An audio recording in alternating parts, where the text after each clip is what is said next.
We have brand new news on what we were just discussing, the fate of Congressman Eric Swalwell.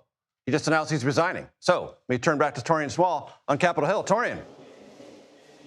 Yeah, Major, that news coming down as lawmakers were headed to votes here in the Senate. I immediately sprinted back to this camera once I saw this tweet from Congressman Swalwell. But in it, he started, as he's done in previous statements, by apologizing to his family and friends about the drama that this has caused for them, but ultimately going on to say he's resigning. He's also acknowledging this investigation into him by the House Ethics Committee, as well as these expulsion calls from folks across the aisle. He says expelling anyone in Congress without due process within days of an allegation being made is wrong, but also wrong for my constituents to have me distracted from my duties. Therefore, I plan to resign from my seat in Congress. I want to point out an interesting parallel here on the Hill. There was a congressman known as Matt Gaetz from Florida. He was under investigation by the House Ethics Committee for illicit drug use, allegations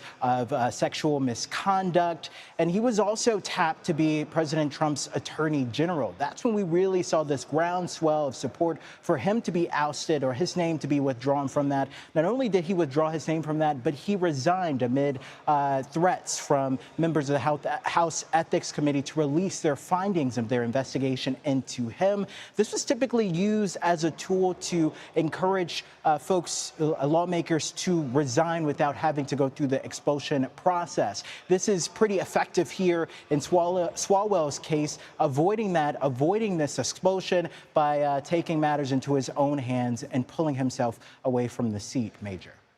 Friday to Monday, a very quick end to a congressional career. Taurean Small on Capitol Hill, thanks very much.